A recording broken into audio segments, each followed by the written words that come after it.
Yeah, guten Morgen. Good morning, everyone. Yeah, the next talk is going to be by Bicycle Mark. He's known as a video blogger, and he's going to talk about a very exciting or interesting topic. It's the new war about the Arctic, and it's going to be about power, it's going to be about influence, it's going to be about states, and it's going to be about the little Norway and against the big Russia that both want part of the new land because of the natural resources, oil. So it's going to be a good talk and an exciting talk. Please welcome all Bicycle Mark. Thank you.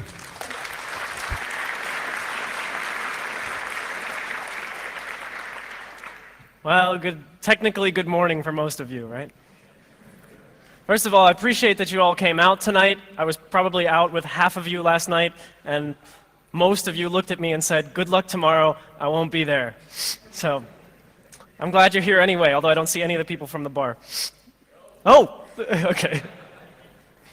All right, well, this is my second, well, I was going to say 24C3, but that would be the first 24C3.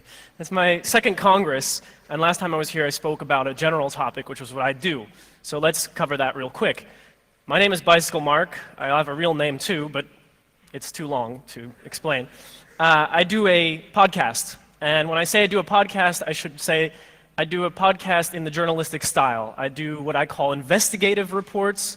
Some people might say they're just reports, and that's at citizenreporter.org. That is my program. And I look at topics that are underreported, that I believe deserve more attention in the media and in our general conversations that aren't receiving that attention. And I do this by doing my own research, much like we do in our own interests, whatever your interest is, and I do that by talking to people who work in the field. And in the case of the Arctic Cold War, it's no different. I've done my own research, as many of you could, so in many ways I'm just a storyteller. I'm not a scientist. I've seen a lot of people giving talks going, I'm not a scientist. I am not a scientist either. I am a concerned citizen, I am a journalist, and I happen to have an outlet where I can put all of my research and my stories up. So that's basically me, right? I'm a podcasting journalist, not a scientist. And that's important because when you talk about the Arctic, there's a lot of scientific aspects to it. And the problem is, of course, you can use facts in your favor if you're Russia or if you're US and all that. And we'll get into that. But it's important to note that I'm not here to give a scientific explanation. I'm here to explain an issue that affects every single person in this room. And I know that because I'm pretty sure we all live on Earth most of the day. And this is something that affects us no matter where we live. Just because it's going on in the Arctic, where many of us have never been, doesn't mean it doesn't have to do with us. But we'll come back to that. Let's start with the Arctic Cold War.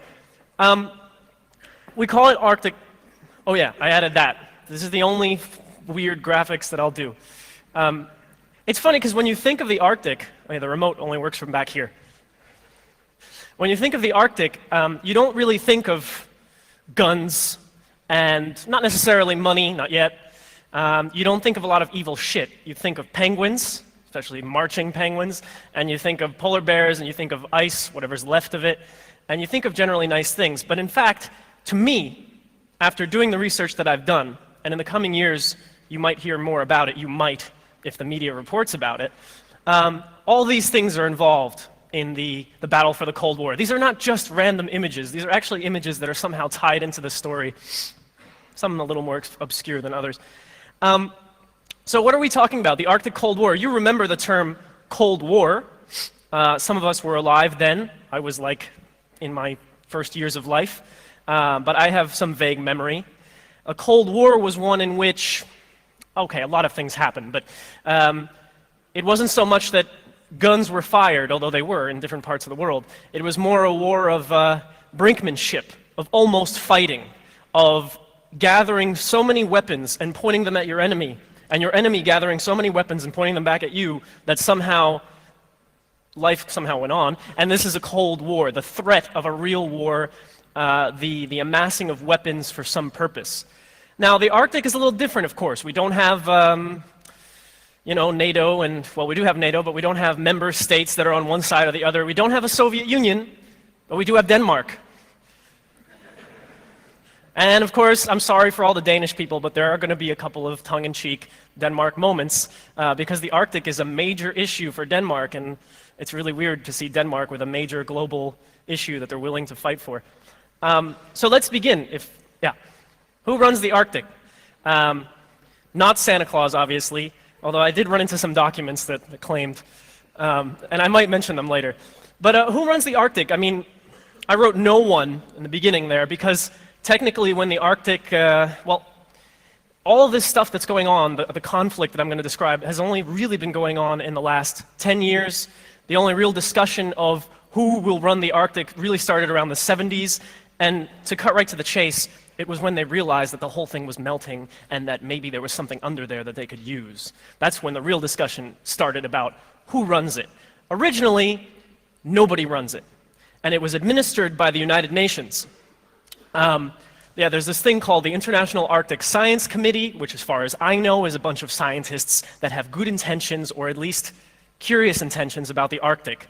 Because, as you may know, the Arctic is important for all matters when it comes to temperature of the Earth, not just in the Arctic, ecosystem, oceans, everything is connected. Whatever happens in the Arctic affects us down here for sure.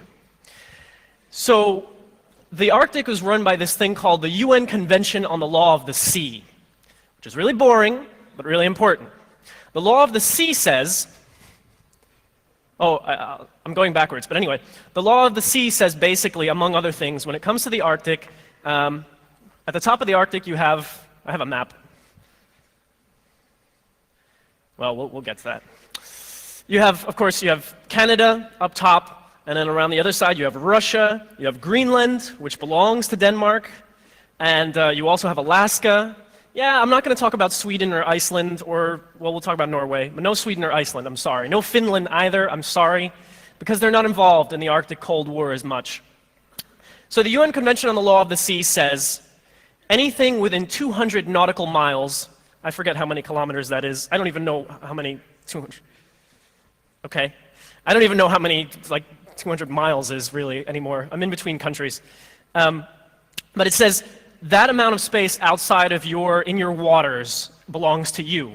And not only does that water belong to you, what's under it belongs to you. So you can extract oil, as Norway does, 200 nautical miles outside of Norway. That's, according to the law of the sea, that's yours. The Arctic is supposed to be managed in a way related to the law of the sea, which means 200 miles away from Russia, that's Russian. Of course, the Arctic extends much more beyond that. And what's going on right now is that there's another part of the law of the sea that says you can do something else. First of all, I mentioned the exclusive economic zone. Whatever's under the water is yours, the water is yours, the air is yours, it's your airspace. But there's a little but in there. If you can prove that the undersea shelf, there's an undersea shelf, there's land, basically, that connects to your 200 miles that you already have, that's yours too. But you have to put in a claim. And you have to put in a claim, stay with me, at least 10 years after you've ratified the law of the sea. So in the case of the United States, they never ratified it, which goes with a lot of things that the United States never ratifies, like mines against children, or mining and using landmines. Well, you name it, the US hasn't ratified it. But so one more to that list, the law of the sea, the US hasn't ratified it. So they don't have a claim quite yet, but they do claim that that part next to Alaska is theirs. Canada has the claim saying that, hey, the Arctic was always ours, the whole Arctic. We've sort of managed because they're connected. Russia has a claim too. They've all ratified the treaty within the last 9 years. So I'm talking about the 90s. So we're coming up to that time. That's why I'm talking to you today, because we're coming up to that time where they've ratified the treaty and they've made the claims. And what they're claiming, everybody, is that they own the Arctic, or they own most of the Arctic. And who's going to decide if they do or not is the United Nations. So just to make sure we have all the players in this little piece of theater, we've got the United States, the most famous actor, and I have to say an actor that in this film is not the biggest asshole. No, it's true. It's not. And I hope you're clapping because you're proud, because it's true. The United States is not always the biggest asshole. It's just assumed. I am not loyal to my land of birth. If it was the asshole, I would say so, but no. Russia is up there. It might win the Oscar for assholishness. Russia is one of the major players, and we'll get to all these individual claims. Canada is a major player in this, obviously for reasons that are quite visible, right? Denmark, who owns Greenland, I'm sorry if that's not politically correct, but they do. And I am sorry, because maybe they shouldn't, but anyone from do we have anyone from Greenland at the Hacker Congress? Have we ever? We should. There is Norway. It's a small part, but an important part. Did I mention everybody? Well, there they are. The actors in this piece of theater. I'm sorry that I move so much for cameras.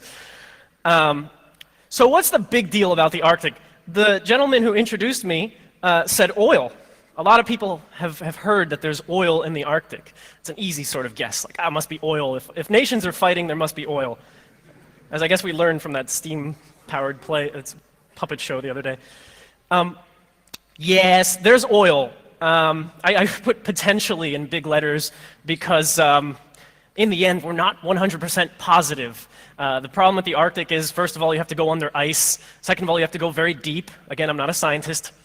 But it's assumed that 10%, what is it, 10%? 10% of global oil, so the total oil of the world, 10% of it is probably under the Arctic, and they have some proof to that effect. But there's more. Oh yes, there's more.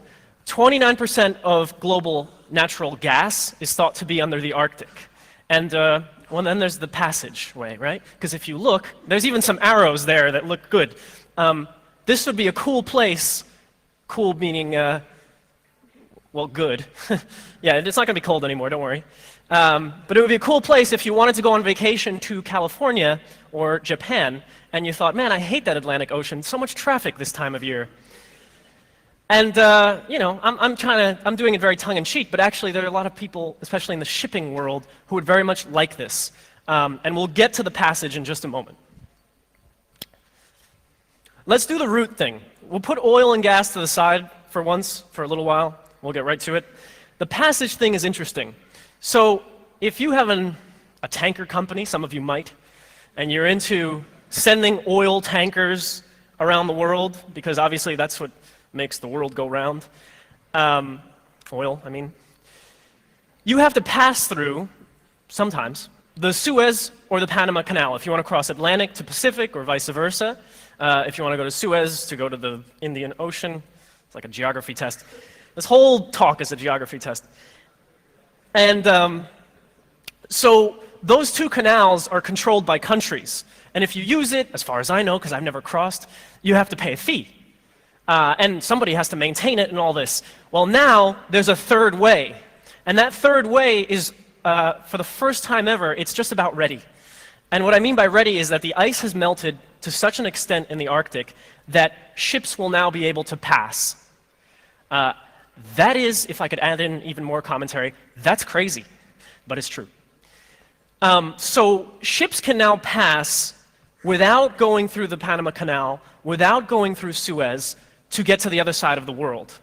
Now, they're not doing it yet, but one of the first ships passed, I believe, this year or last year, 2006, 2007. For me, both those years are a blur, so it must have been at some point. The first ship passed through, so this is just the beginning. But the idea is that by 2015, that's like, 2008 is like tomorrow, so, or 2 days from now. So by 2015, most of the polar ice will be gone. We're pretty close to that level at this point anyway. I'll show you a nice graph with nice colors and stuff. So 40% reduction in travel time between the Atlantic and the Pacific. You just go right over Canada. It's wide. It's so wide, in fact, I think you could probably send bigger oil rigs, which is going to be another thing, an oil tanker. You know, in the Suez and the Panama Canal, you have a limit of how big it can be. I'm wondering, and no one mentions this, when you can go through the Arctic, will you build even bigger oil tankers? And what does that mean if there's ever an accident? So I put another example since we're in Germany. Hamburg to Yokohama, normally 18,400 kilometers through the Northwest Passage, or the passage through the Arctic, 11,100 kilometers. This is like an advertisement for going through there. And, for a limited time, no. Normally available in summer, the global passage will be available all year round because the Earth is getting warmer. Plan your vacations, plan your vacations. No, this is, I don't even want to make too many jokes, too many.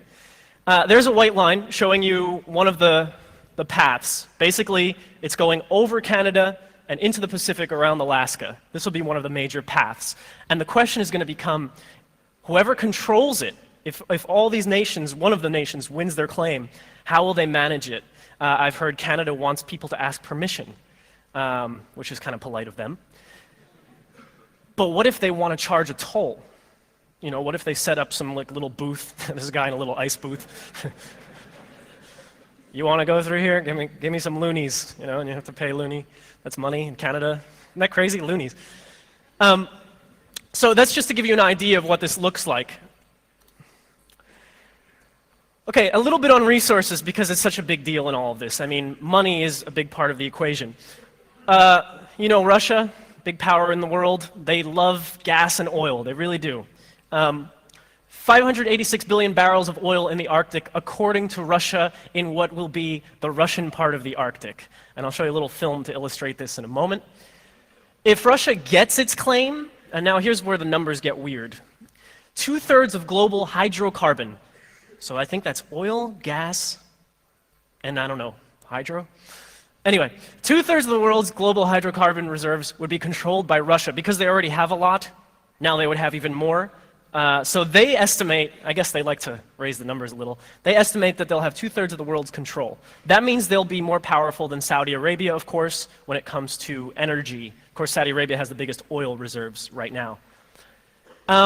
Also worth mentioning, 69% of the oil and gas in the Arctic would belong to Russia if they get their claim. And I'll talk to you about the claim in just a moment. But it's important to understand that this is so important to Russia, or to the other actors involved, that in some cases, you have to ask yourself, how far are they willing to go to control it? And I have some examples of how far they are willing to go.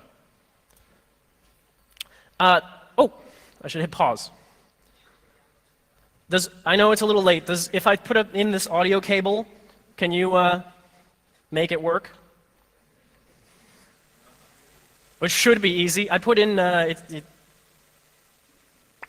yes, technology. All right, there was a big event. I call it the planting.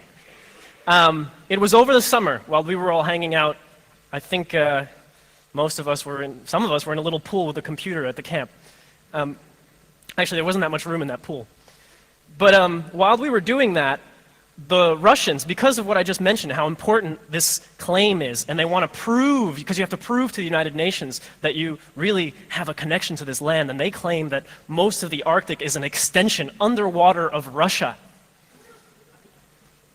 And they're not the only crazy people, sorry, they're not the only ones. Denmark claims the same thing. Oh, and so does Canada. Not the United States, they don't claim that. So over the summer, they sent submarines, because you know Russia has a lot of submarines doing nothing. So do most countries. So does Germany, actually. Anyway, so they sent submarines to go underwater and plant a flag. I have film of it. Now this is from a Canadian documentary or news report done on the story. I just wanted you to see the image of the flag going in the ground. It's just like the moonwalk. Go. It's important. A recent Russian scientific expedition to the Arctic even sent a submarine to plant the Russian flag in the seabed, an exercise greeted with scorn by the other claimants. Now, there's the astronauts, I mean scientists. So that's just some bald guy. He's important. He's the ambassador to Canada. Hang on. But, you know, robotic arm, flag in the ground. And it's like, wow, that does kind of resemble the moon landing. Now, I did a program on this. I'm working on a few others. And my correspondent, I have a correspondent, he's my friend, in Moscow said, I don't know if anybody was there, you can tell me later, that in Russia, at least with the media, it was like the moon landing. The people who did it were like celebrities when they came home. It was a big deal. You planted a flag under the Arctic. So I wonder if it really was. Please, somebody later on, let me know, maybe in the question time. So they planted a flag, and this is like the shot heard round the world for the Arctic Cold War, because now everybody's like, fuck, they're clever.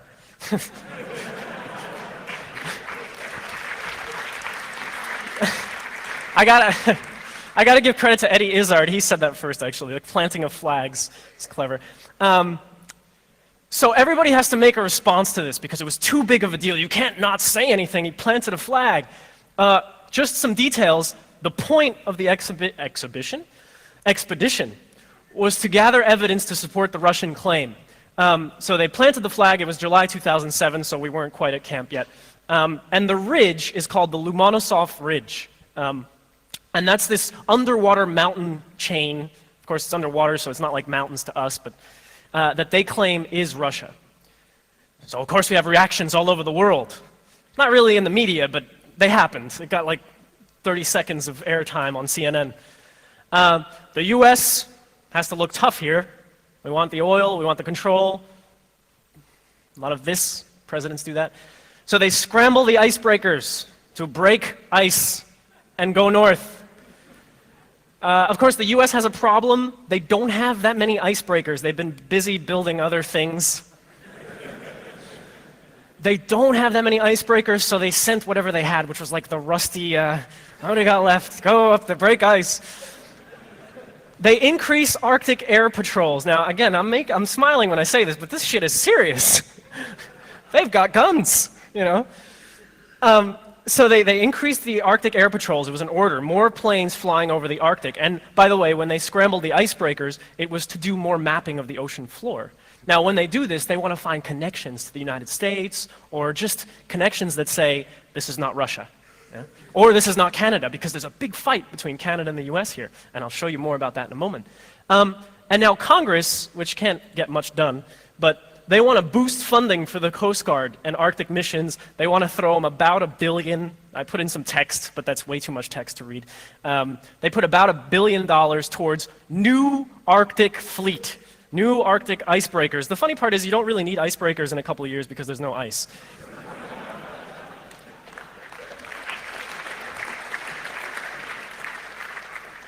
But since when do you build things that you actually, you know, never mind.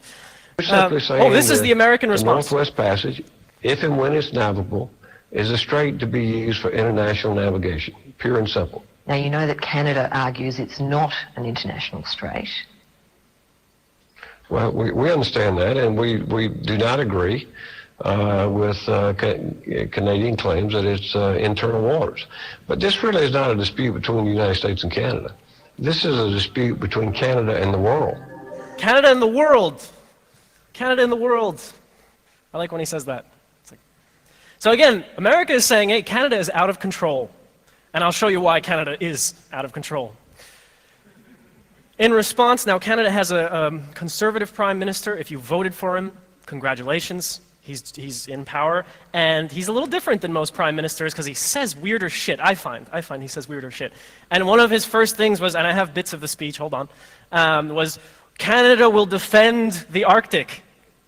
I mean, that sounds a little weird to me, but they're serious. He's so serious, he launched Operation Nanook, which was also known as Operation Icy Beaver. I seriously saw references to it as Icy Beaver, I don't know. They sent 2 surface ships, a submarine, and 700 military personnel conducting maneuvers. Now, we can laugh about maneuvers, but the maneuvers involve things with guns and rocket-propelled things, and I'll show you. Hold on. I say that this whole speech is me going, I'll show you. Big speeches by Prime Minister Stephen Harper, talking about defending the North. The Arctic has always been Canada's backyard. Sorry. Said sorry a lot. So they have their claim, and he promises 2 new military bases. Did I mention that? Oh, and an Arctic national sensor system for detecting foreign submarines and foreign ships. I mean, they want to detect foreign submarines and foreign ships in the Arctic, which is technically international. Here's Canada. Do the The speech. Canadian Prime Minister Stephen Harper, who campaigned for election on a platform of protecting the North, is aware of the potential economic threat from the Russians, the Europeans and even the Americans. During a 3-day visit to the region, he announces the construction of several polar-class patrol ships and a deep-water port in the Arctic. The Arctic archipelago is an integral, indivisible part of the true North, strong and free, and that we will not compromise the defense or the sovereignty of Canadian territory.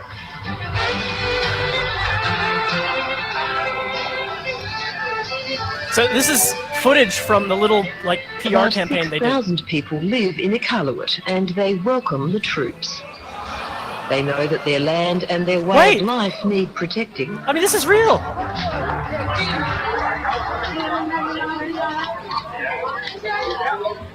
Okay.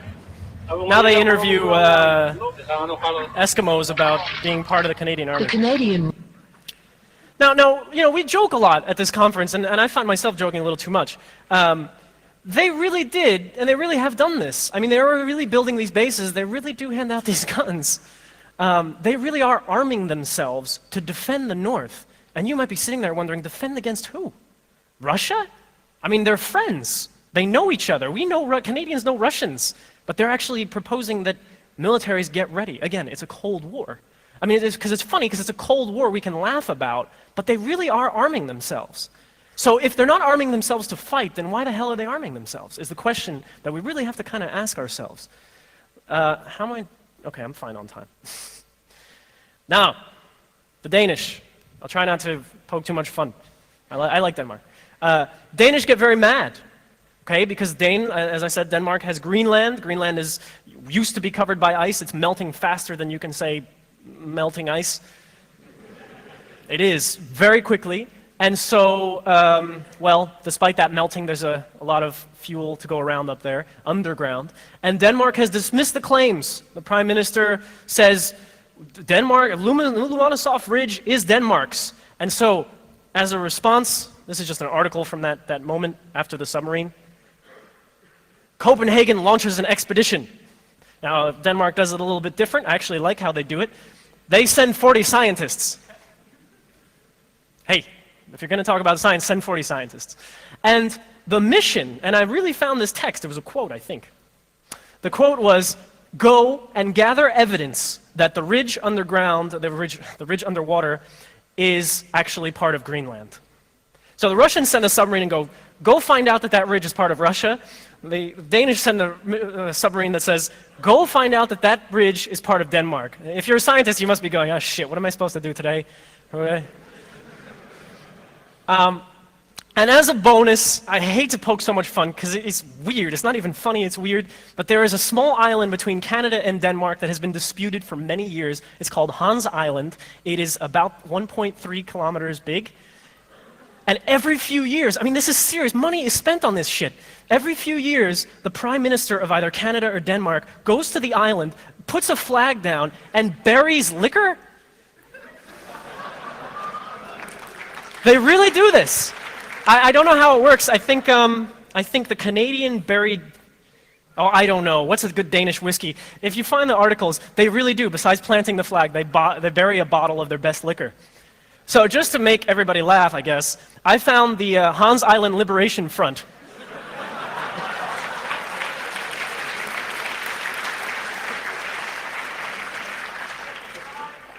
There's a great text here which talks about how we can't have any more flags on this small island. I keep stumbling over shit on my way across the island. Now, the island is uninhabited, and it's, like I said, small. It's a bunch of rocks. Sorry, it's a piece of land. I'm sorry to Hans Island admirers. You can't be a native. But they really do send ships, and they send personnel. They're really spending our money, if you're a citizen anyway, our money on this shit. I mean, this is what's weird. Anyway, this is sort of a humorous side. Let me go back to some serious shit. Norway. Any Norwegians here? Sure, there gotta be. Yeah, nice people. Oh yeah. Nice people, but they got a lot of oil, and they like oil. It's doing them a lot of good. So Norway is very silent on this whole thing. I've looked and looked for reactions from the Danish Prime Minister. I don't even know his name. He says nothing. And I ask myself, why does he say nothing? And as I researched it, I found that the big oil company in Russia is Gazprom, state-run now, more or less. And well, it seems that Norway is heavily not negotiating, they're in cooperation with Gazprom. So whatever Russia wants in the Arctic, Norway is not going to say much about it, because if Russia gets it, then Norway is involved, because Norway has expertise in deep oil drilling. They've been doing it in the North Sea and closer to the Arctic already anyway. So as whatever Russia gets, Norway also will get. So in this whole little battle of sending around scientists and military, Norway keeps pretty quiet. Now, obviously you can hear my opinion in that, but it's more than my opinion, it's a fact. Go look. I wanted to mention Greenland, I kind of already did. 10 million barrels of oil, that's a lot of oil. In the northern shelf of Alaska, this is why the US is interested, there's about 6 billion barrels of oil. And you may remember, especially the Americans, that there's this place in Alaska called the National Arctic Wildlife Reserve, and it's a wildlife reserve, so it's for preserving nature and animals. Somebody found out that there's oil under there, so now they're rethinking the whole preserving nature thing. And they've been doing this for many years. It hasn't passed yet, but every few years the Republicans pass or try to propose a bill that says get rid of the Arctic wildlife. No. The bill says, let's drill underneath them. We promise we won't hurt the animals. That's not the legal text, but... And this bill is making a comeback in a different form now. So it may be possible that in the next few years, it almost seems unavoidable, I hate to be a pessimist, that they will drill in the Arctic Wildlife Refuge, which is right on the Arctic Circle or slightly above. So the US is also very interested in what happens with oil claims and access to the Arctic. Of course, I have to mention the corporations. All the typical ones are around. I have to know what time it is and how I'm doing on time.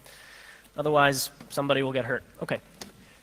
Exxon is in Russia and Alaska. Of course, they're not just there, they're everywhere, but their big interests are in Russia and Alaska. Shell is in Canada. Of course, Shell is everywhere again.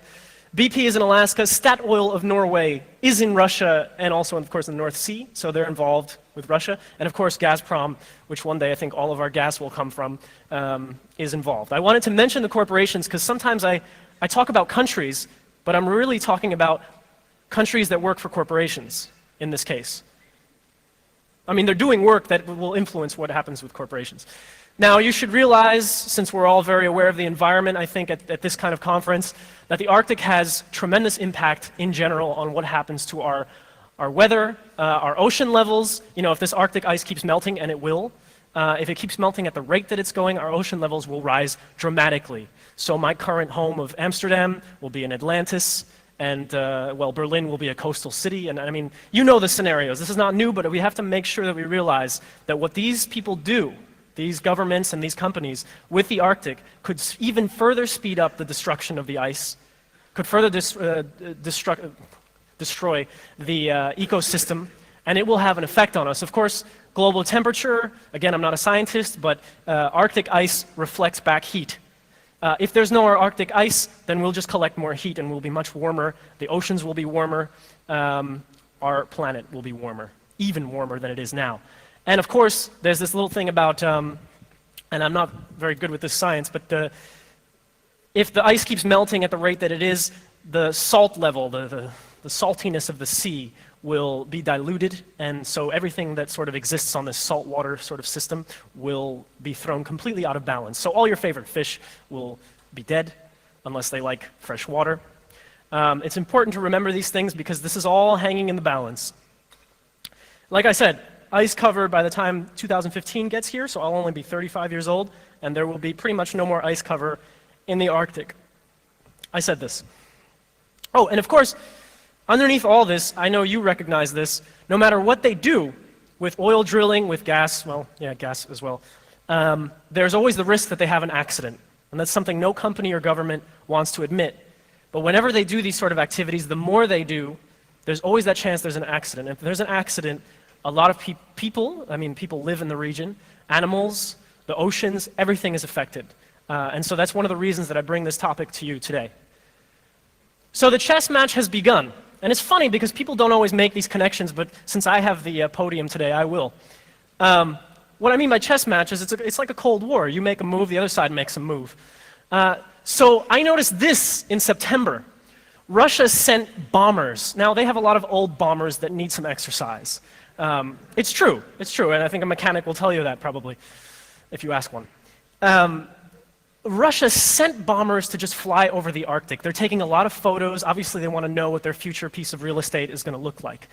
And when they did this, they they invaded? No, a bad word. They flew into NATO airspace. So Norwegian radar picked it up, made a phone. I think they used phones. I don't know.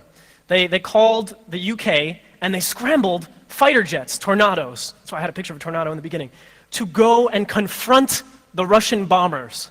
I think they fly by each other. They'd probably go.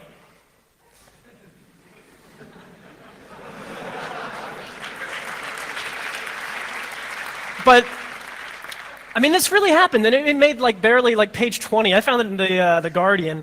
I remember when it happened, and nothing happened. They didn't shoot at each other, but it was an aggressive move. And there were some speeches given by some generals, like, we don't know anything about it. So, I mean, this is one example of a sort of chess match. This week, I think the first day of the conference here, Russia tested a new ICBM, an intercontinental ballistic missile. That's totally Cold War. And of course, they didn't say it's because of the Arctic. But it's funny when you want to show strength and you want to sort of, just like in the old days of the Cold War, you launch a new missile. You say, look, we built this missile and it can reach, Washington, Copenhagen, Tokyo. Not that we would.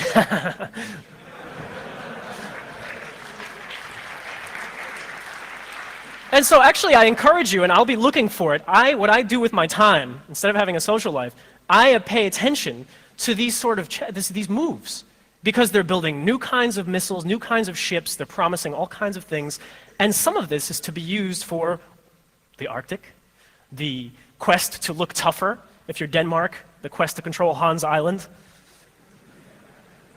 And so my sort of final questions, although there's a bonus film coming up, is, why should anyone, first of all, editorial now, total editorial, why should anyone control the Arctic?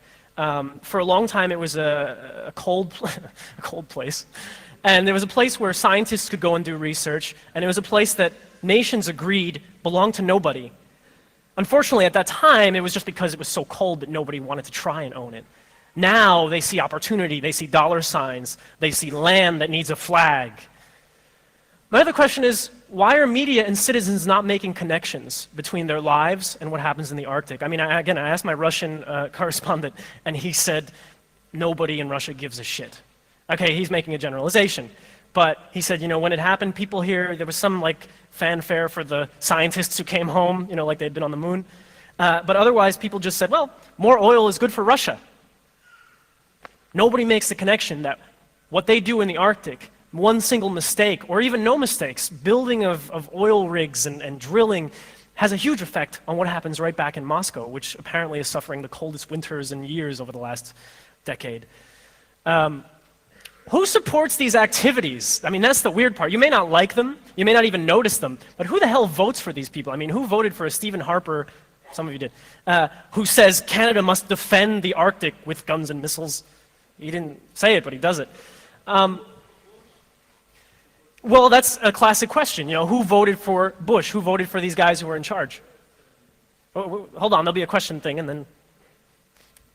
But it is the ultimate question that I have, and that's sort of leading to the idea that if we kind of live in some form of democracy, then if we don't like this happening in the world, and there's plenty of reason not to like it, then we could do something about it. We could say to a leader very simply, if you start clowning around with guns and missiles and ships, and making speeches about planting flags in the Arctic, then I won't vote for you anymore. Matter of fact, I will ruin you, because I will simply write, look, I have a prime minister who thinks that there's going to be some kind of a big confrontation in the Arctic, and he may not fire a bomb necessarily, but he's going to have us test bombs and run around in circles, because maybe one day, maybe we'll have a fight.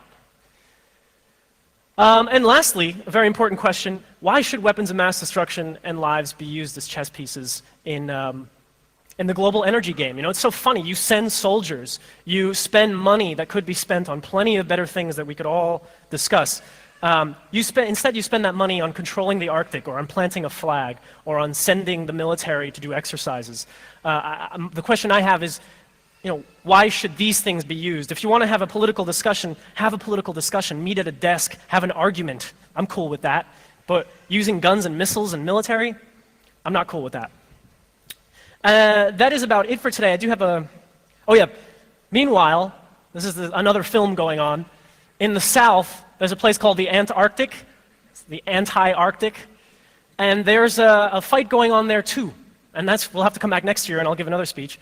And that's between the UK, Australia, Chile, Argentina, New Zealand, Norway, and France. I don't know who the biggest asshole is in that one yet. But there's another fight going on with the same kind of stories. Less on the military, as far as I know, but still with the same kind of, we own it, you own it, it's ours, you can't have it, I want this piece. When did the Arctic and the Antarctic stop being international areas? And when did we stop wanting to cooperate together to do research? Here's a bonus video, and then I'm done. Global warming is melting the Arctic, leading to a frantic territorial dispute for access to oil, gas, and mineral reserves. Russia recently made headlines by planting a flag deep under the sea in a bid to stake its claim to the region.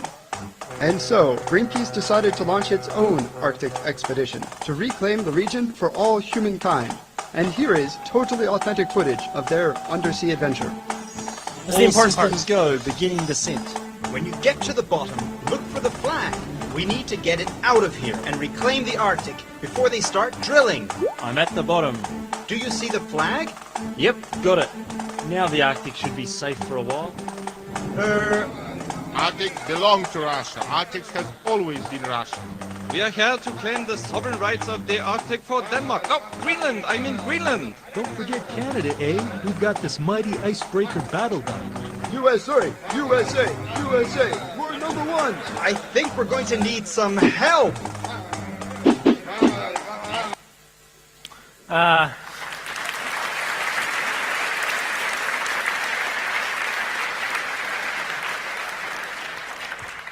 That was, by the way, produced by Greenpeace, as far as I know. I don't work for them, but I like the video, especially if you need to explain this situation to either children or really uninterested adults.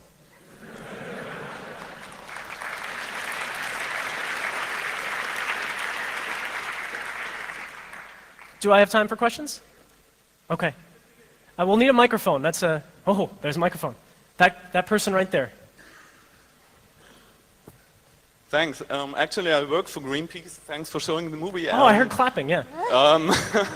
I wanted to propose you to show it, but thanks, you have been faster. But actually, you didn't show the end of the movie. There's a URL, so everybody can join Greenpeace and support the idea of protecting the Arctic. So maybe you just show the end, or just give you the URL. It's www.greenpeace.org/hands-off-the-Arctic. Yeah. So, thank you for the time. I didn't do the attribution. Bad me. Anybody else? Remember, I'm not a scientist. I don't want to answer science questions.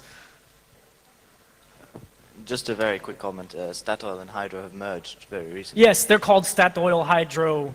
Yes. Yeah? They're constantly changing their minds about the company name, but it's some permutation of Statoil and Hydro. Yeah.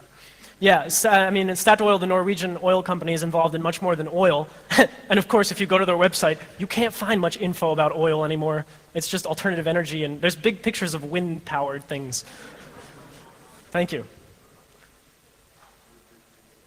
Oh. Just another comment on the Norwegians. I think I read somewhere that at least some of the officials believe that once Russians come with weapons, the NATO won't come to help the Norwegians. Maybe the Norwegians can clear that up, but that's what I read, that they're really afraid that no one's going to help them, so that might be the reason why they're trying to work with the Russians to get what they want. Yeah. Yeah, and I'm sure there's a conflict there, as always, as Americans will tell you, or as Russians will tell you. There's what the oil company does, and there's what the people of a nation believe. I mean, I'm sure in Norway, people, first of all, would like to protect the Arctic, or I hope, and don't necessarily want, for example, Russia to control the Arctic. But yeah, I had a hard time, like I said, finding any material on on Norway, and I haven't really had a Norwegian correspondent who's an expert on this issue yet, but I will find one. Thank you. Hi. So you said there's going to be no ice up in the Arctic in 2015, and you also said when there's no ice, pretty much huge amounts of territory are going underwater. So are you saying huge amounts of territory are going to be underwater in 2015?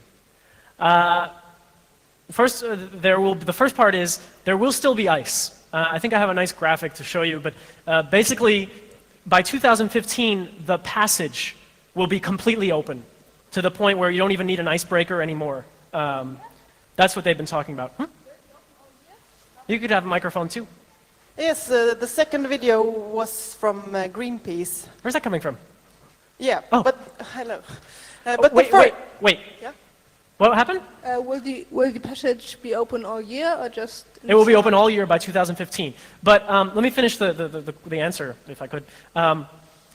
The ocean levels will rise. So it's not going to be to the point in 2015 that New York is underwater. It'll be damn close, though, because New York has one of the worst or least existent preparation sort of plans for what happens when the water levels rise. But you'll see a dramatic increase, as you're already seeing, but yet cities still continue to exist somehow.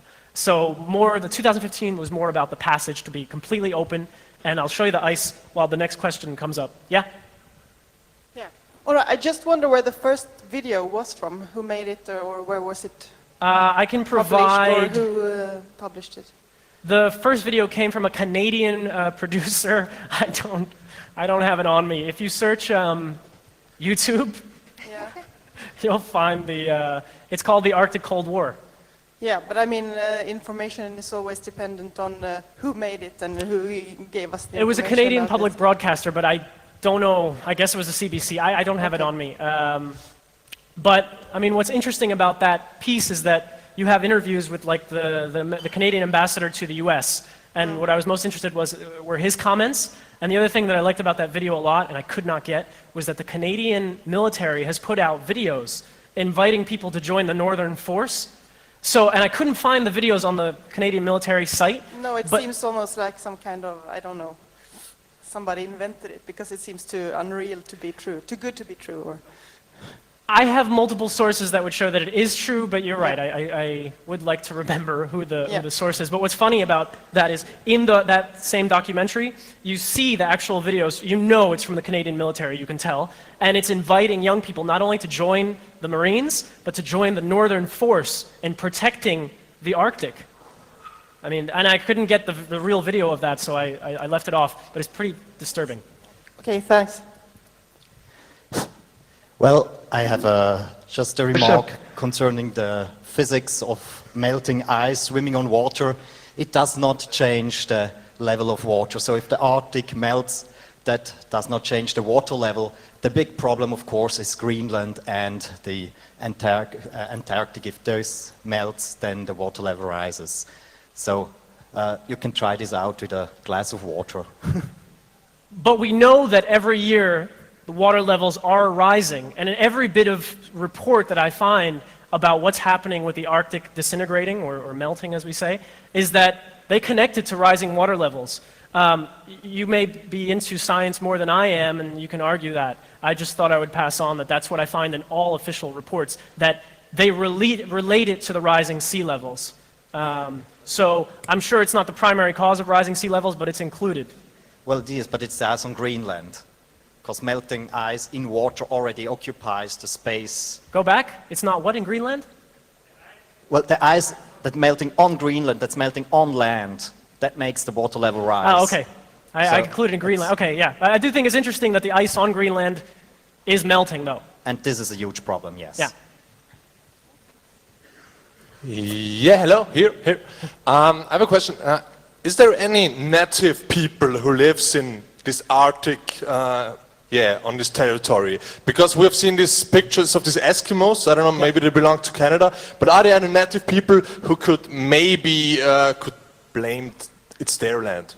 I think the estimation is somewhere in the thousands, 4,000 or so people who actually live in the Arctic. The unowned Arctic. But what happens with the Arctic Circle, if you include stuff in the Arctic Circle, that includes, to some extent, the region of Siberia and also Nunavut, I don't think Yellowknife, but northern Canada. So sometimes you'll see people included in Arctic reports who actually live in real countries, but then there are a few thousand people who don't live in any official country who are Eskimo or who live in the Arctic region whose life hangs in the sort of balance with all this. But they're already seeing huge changes. You find a lot of information about animals that are either disappearing or appearing more and more, like geese, because now there's so much more green in the Arctic, and the summer is hotter than it ever was, so their lives are changing a great deal. It's true, I didn't talk too much about it, but there are thousands of people whose lives are directly involved with what's going to happen. What was that last part about people getting angry or involved? Or? No, if they have a right to own this land. Oh, if they have a right to own the land. There's no one owns the Arctic. You know, I would say yes, they should have a right to own their land, but they don't work in the kind of systems that the Western world seems to work in with United Nations and borders. Maybe they need a transnational, what is it called? The transnational, you know it, from the camp. Hi.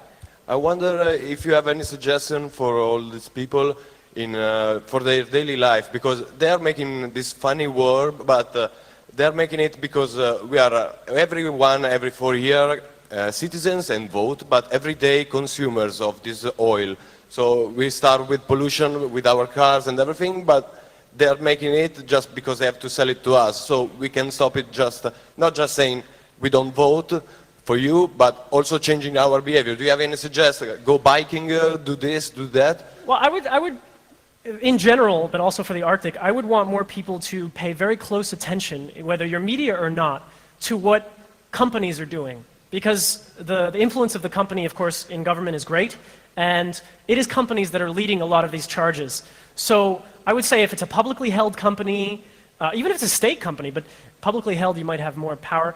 I would say to pressure companies to watch them, to report about what they do, and to sort of pass on from person to person the sort of knowledge that you gain about what an oil company is doing in the Arctic.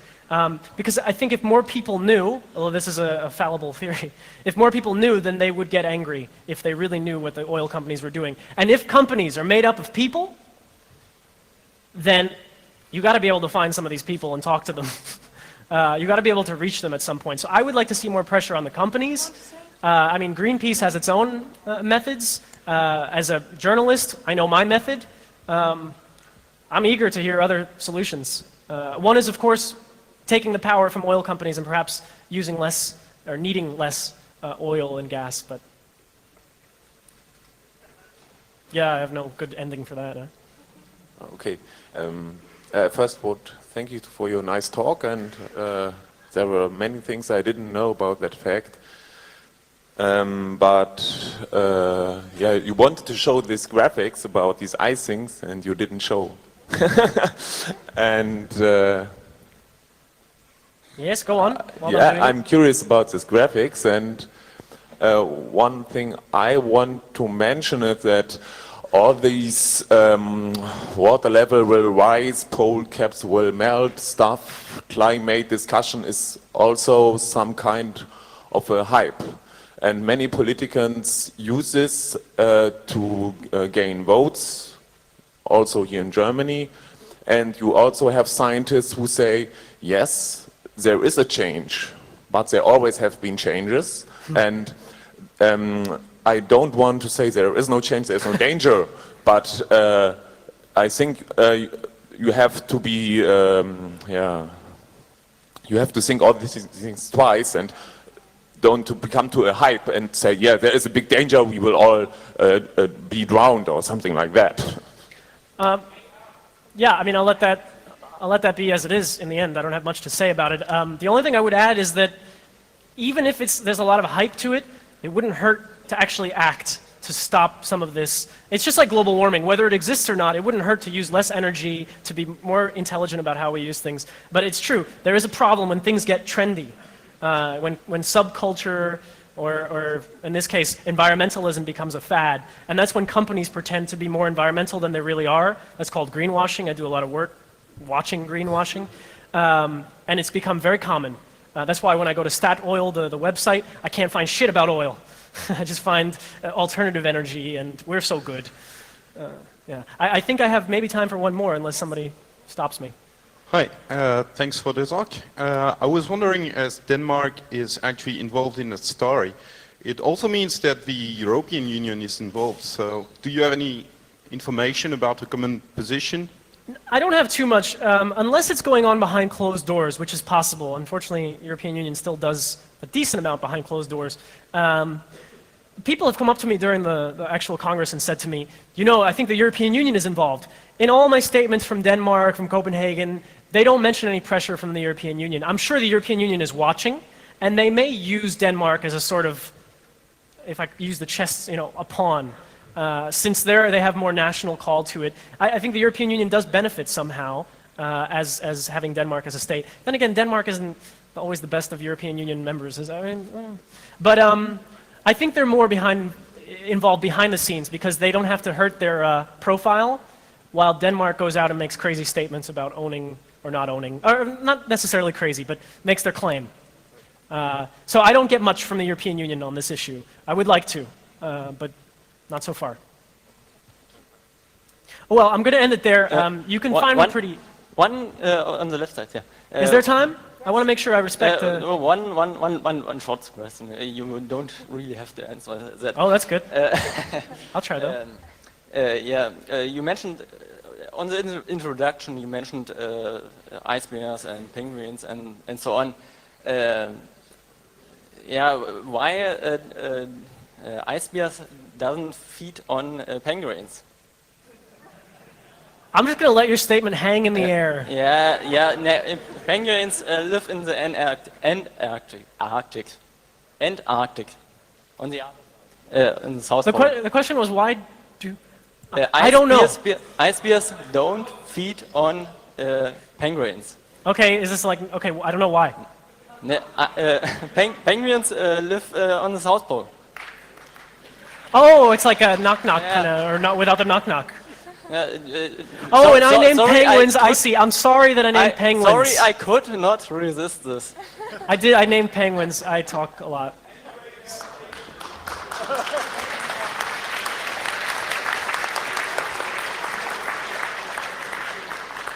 By the way, this was the 2000, 2007, and unmarked year. And then you see the ice reducing about on the blue line. Anyway, one of my shitty graphics.